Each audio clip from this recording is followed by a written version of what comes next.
Hello, Josh here with Old School and Off Grid. I like to do video updates on basically topics of conversation that I think are important. So tonight I'd like to talk about some things such as gun control and basically what I feel on that, and some of our liberties and freedoms that we're basically letting go to the wayside. Um, you know, for me, gun control is something that I think is important in terms of understanding what it is and what it means. I grew up out in the country, and so I was taught the values of what a gun is. It's a tool used primarily to hunt and for sporting, also for self-defense. Where I grew up, we didn't have to worry about people basically breaking in or stealing anything, and lived where you don't have to lock your doors at night. And so for me, gun control basically means controlling your muzzle, keeping it pointed in a safe direction. Um, and so I think what is lacking today is just general education and understanding, more so than trying to restrict one's constitutional rights. So as a veteran, I've obtained, certain training and skills that are used in wartime, but basically those fundamentals were taught to me as a young boy. My son's over here shooting a 22 repeater, and it gives me a great joy and passion to be able to share the traditions and values that I inherited, and I'll pass on to my sons and grandsons. So for me, teaching them safety and the basics of firearms is way more important than some other things in speaking about gun control. So with anything that's hazardous or dangerous, usually there's some sort of training involved, and with guns there doesn't seem to be any. So for me, I think everyone that wants to obtain a firearm and use it should do so safely, and should probably go through a safety course, and beyond that, I'm not sure, but basically it's our constitutional right to own and use firearms freely in terms of not hurting others, and using them for sport and recreation and self-defense. So, keep your muzzle pointed in a safe direction, finger off the trigger, treat every gun as if it's loaded, know what your target is, and what's beyond it, and basically following rules that are safe, and if you're with other people with firearms, make sure that they do that as well. And so I think what we're kind of missing is the education factor. A lot of people don't have common sense anymore. It's not very common. And so for me, it's kind of silly that we can hand kids that are 10 to 16-year-old violent video games where they rehearse the process of murdering, even though it's play or virtual reality. Airline pilots train with virtual reality way before they ever get in the cockpit and fly passengers, and it's the same thing. So we have to wonder why we're allowing kids and people and grown men and women to play violent video games over and over again, and combine that with psychoactive medication to treat depression. It's kind of a scary scenario. I've watched people play those games, and it makes me feel uneasy. I've been to war, and some of the things you see, like in the hospital, people with their legs and arms blown off, and you deal with veterans who have PTSD and those sorts of things. It really hits home. So I don't think there's anything to play around with when it comes to killing, even if it's in virtual reality or video games. And lately I've had some people on Facebook basically say they're more offended about talking about video games than they were about the right to bear arms. And so I'm not trying to take away anybody's video games. One person said that they had been playing Grand Theft Auto, and they would get hookers and kill cops and drive around and murder people at will, and he didn't see a problem with that because it would never transfer to reality. On the other end, they're trying to take my constitutional rights away, in which those are real tangible things created by our forefathers and the founders of this country. And so, as a responsible individual and a respectful man, I look at these situations and take great care to understand them on both sides. So whether you're a Democrat or Republican, it doesn't really matter. We're all individuals and human first. And nobody has a right to take another life, be it the government or an individual. And so when we go to war as a country, it should be for reasons of self-defense, not offense or mass interest, in terms of energy or production or whatever. And so there's a shooting in my hometown, Chattanooga, and I have the skills to destroy a lot of things, but I didn't go do that. I shared my love were the people in my community, and folded up a flag and took it across the country for those 4 Marines and sailor that gave their life 4 years ago. And so, I think everybody has to have that aspect. There's going to be evil people in this world who do evil things, and the way you stop that is by sharing love, and you educate folks, and you take away, I guess, the motive behind that and give them some more resources. We have a mental health desert out there where people, don't have resources. I struggle with depression, but, I would never hurt anyone or harm anyone. And the talk of red flag laws and all these things concerns me because, anybody could, I guess, call the cops on you, a neighbor that doesn't like to hear firearms, or perhaps an ex-wife, or somebody who just doesn't generally get along with you, disagrees with you. And so that does not cancel out your Second Amendment right just because somebody's uncomfortable. Well, so that's kind of where we're at in this country in the debate about these things in terms of gun control and what you're supposed to do and not do. But I think you have to teach the fundamental of love and respect, and I think that fabric is sort of losing its ground in society because many people just turn their kids onto video games or the TV, and they don't actually parent their children. They don't reprimand them, at the proper time and with the right amount of love, I guess you could say. It's hard to be a father.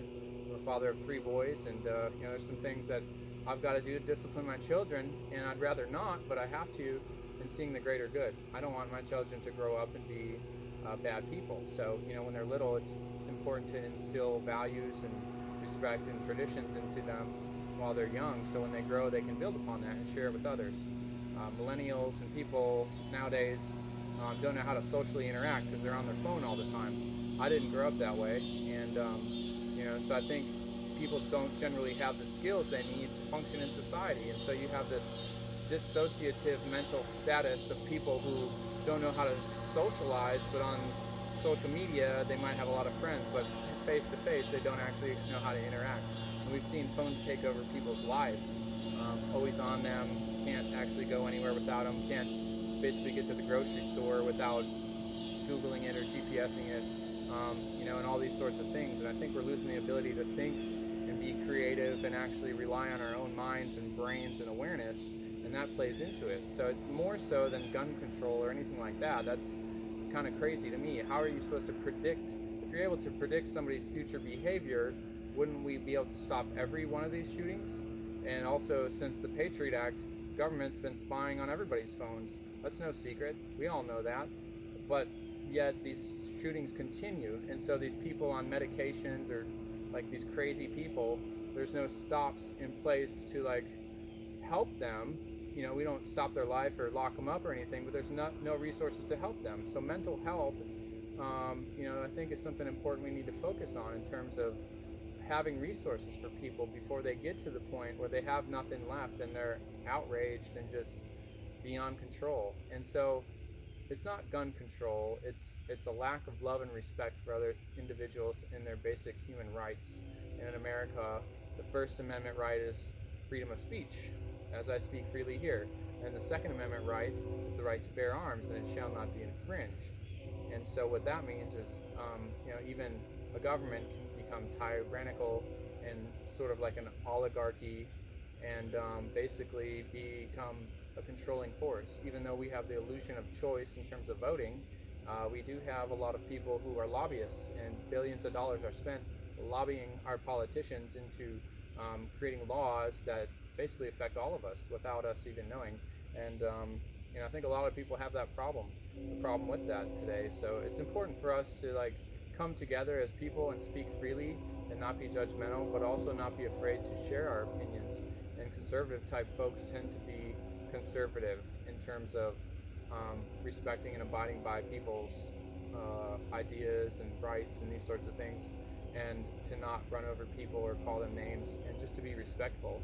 So I think it's important to talk to other people and be respectful and get their opinions. And so on social media, I have friends of all different walks of life, military, civilian, left, right folks from north and south, east and west coast. And I've lived overseas, so I've gotten to see what it's like. And the illusion of security is really just your belief in how secure you are. And for me, having a gun is fun. It is something I do for sport, to target shoot. I prefer target shooting over anything. and and also the ability to protect my family and friends if something bad were to happen. And I think that's important.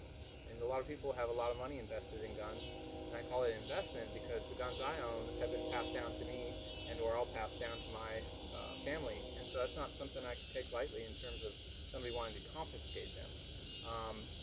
So it's important that we consider all these things and have situations where people are loved and cared for, and if you want to own a firearm, it's a tool just like any other, and you should learn how to use that tool safely and responsibly. A few things you can't take back are words and bullets. So when you fire a bullet, you have to know where it's going, how far it's going to go, and where it could bounce off or go through. And it's not like you can just go in your neighborhood and start shooting. You got to go to a range and shoot safely into a berm, into a hill. My son's over here learning how to use a gun, and it's a low caliber 22 into a side of a hill, and nobody's going to get hurt, and it's completely safe, and he's building a skill and confidence, and I'm able to observe and love him and watch the tradition unfold. And so when I look into the future, I don't see a future without guns. I see a future with people loving and respecting each other and educating one another and sharing ideas and what's important and values. What are the values of Americans today? And I think it's very important we start parenting again, and taking back our homes from the technology and just the resources that are available to young people in terms of information and just what phones can be used for and all these sorts of things. Anything can be used for good or evil. It's important that we choose good. We choose the light over the darkness. We choose love over hate. And people like Martin Luther King said, hate cannot. I can't remember how it goes, but basically, only light can drive out darkness. And so, if we have a bunch of people who hate on one another and try to take rights away from other people who abide by laws, well, criminals don't actually abide by any laws. That's why they're called criminals. It's an illegal activity. Murder's been illegal for a long time, but yet there are still murderers. So to enact a law that we think will work in terms of protecting other people, that's really not the root cause, okay? So when you do a root cause analysis, you can look and see a pattern among these shooters. They're usually upset, isolated, and don't have any sort of resources to sort of take care of these things. And when the days and weeks after these shootings, I guess the details unfold. And so what we find is a common pattern of anger and frustration and things that are, I think, noticeable. And really all you have to do is say, hey, are you okay? What's going on today? I talked to a young girl at a store today, a hardware store. I asked her how her day was. She said, somebody complained about me. I was like, it'll be better. And I almost forgot my sandpaper, and she reminded me. I said, great, well, tell your manager I said you did a great job, because I would have forgotten my $2 sandpaper. So that might have made somebody's day. And so when we start reaching out to people like neighbors, like Americans, taking care of each other, and really caring, and take the time to help people and say hello and wave at people, I think we can change this country with a smile. I've been working on that in terms of smiling and just being a happier person generally, and also educating myself through books and information and reaching out to people. I've isolated myself a little bit in terms of getting back to nature and what I love. This truck runs on 5 fuels, and one of the things we don't have in this country is a choice of energy. And so for me, it's about exploring technological opportunities and achieving things that I think are impossible to some, but possible in dreams. And when you work hard, you make your dreams become a reality, whether it's building a house for yourself, building land or a gadget or whatever, or going on an adventure. That's what life is about. It's about challenging yourself and seeking out the things to which you seem are out of reach, but you make them possible. And it takes time and a lot of hard work. And that's where, the struggles and the things that, you didn't think you could overcome, you can overcome. And so I think it's important to challenge yourself to learn about guns. Say, what is a gun? How does it work? How is it used? Don't go play a video game and memorize all the assault weapons of the world and go buy one or 5 or 10. Go to a gun range and learn from an instructor.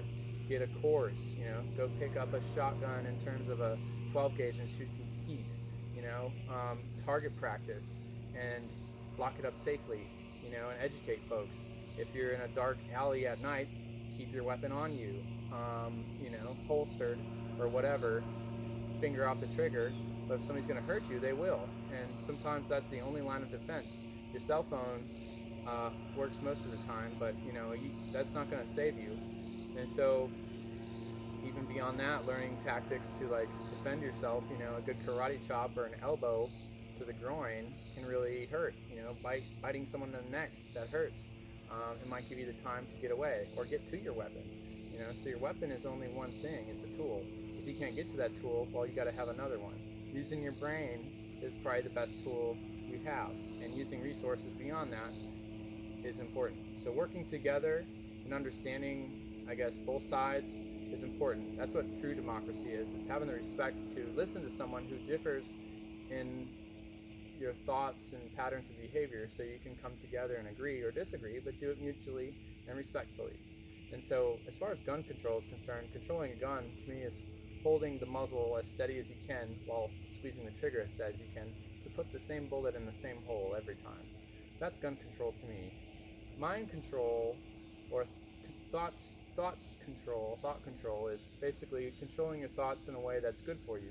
You can have negative thoughts and entertain those, or positive thoughts and entertain those. And it's important for people to recognize when they have negative thoughts and reach out to people and have resources. We need to develop these resources so that people don't end up homeless, they don't end up broken and alone and tired and seeking out pills from the cupboard or whatever it is. You know, and I think that's the true fabric of America, is working together as a harmonious people and a society, and represent that and share that across the globe. We have done that, and we can do that again. So that's basically what I wanted to talk about tonight, and so I'll upload this video and post more. I've had a busy summer, so I'll get back to that, but I just want to share my thoughts on that. You can like, comment, share below, and just get the message out. And I think when we start the dialogue, we can begin to develop our democracy again. Thank you. Josh Capellis, Old School and Off Grid, out.